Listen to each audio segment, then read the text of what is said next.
الأمر الآخر هو أنا في تعبير أسمعه ويتردد في الاستخدام المفرط للقوة من قبل الشرطة. الصحيح عندما يدافع رجل الأمن عن نفسه يقال أنه استخدام مفرط للقوة،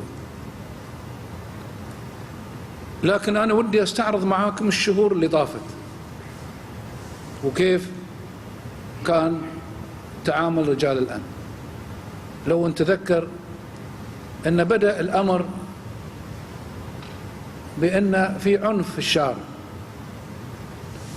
والشرطي ما ينزل إلى الشارع بدون سبب، والشرطي ما ينزل إلى الشارع بدون سبب، والشرطي ما ينزل إلى الشارع بدون سبب، والشرطي ما ينزل إلى الشارع بدون سبب، والشرطي ما ينزل إلى الشارع بدون سبب، والشرطي ما ينزل إلى الشارع بدون سبب، والشرطي ما ينزل إلى الشارع بدون سبب، والشرطي ما ينزل إلى الشارع بدون سبب، والشرطي ما ينزل إلى الشارع، والشرطي ما ينزل إلى الشارع بدون سبب، والشرطي ما ينزل إلى الشارع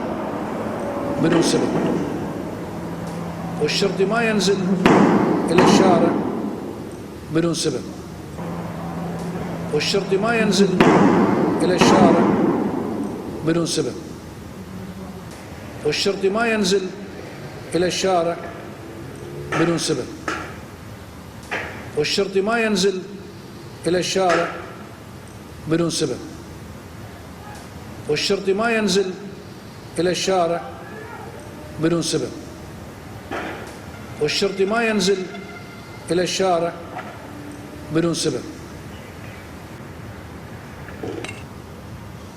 فاستوجب الأمر نزول الشرطة وانتشارها. كان في شوارع تسد تخرب، وصار في استهداف لرجال الأمن في الشارع، وكان المولوتوف يرمى عن بعد، ثم صارت المسافة تقرب حتى صار الرمي يغطي ويصل مكان الشرطة. ثم استحدثت أدوات جديدة، سهام تطلق من مسافة وتوصل الشرطة، ثم صارت سيارة الشرطة هدف من يريد أن يجرم بحق الشرطة، إلى أن وصل الأمر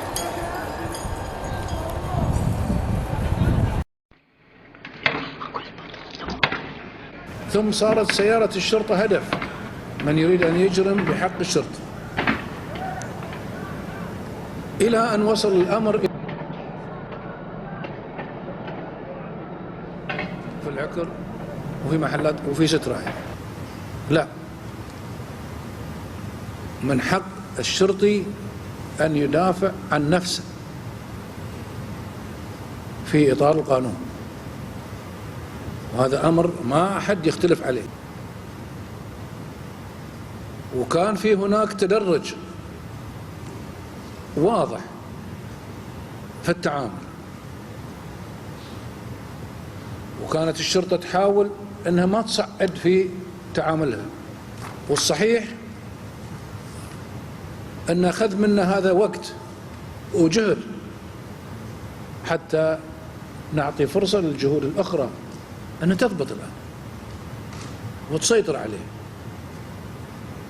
لكن مع الأسف هذا الأمر استمر وصار فيه تصعيد نوعي. هذا الأمر لابد أن نحن نتصدى له، وهذه أمور لما نقول إرهاب هذا هو الإرهاب. فمن ينفذ، من يرضى، من يحرض مسؤول. ولازم نسمي الأمور بمسميات. وهذه الأعمال لابد أن ترفض من قبل الجميع. وأعتقد أن هذا الأمر يدعونا أن نحن نوقف جميع صف واحد بصرف النظر عن أي اختلاف سياسي اجتماعي طائفي في وجه هذا الخطأ. شرعا لا يجوز. وهذا اليوم لابد أن الجميع يلتف ويتصدى لهذه الظاهرة الخطيرة على المجتمع البحريني.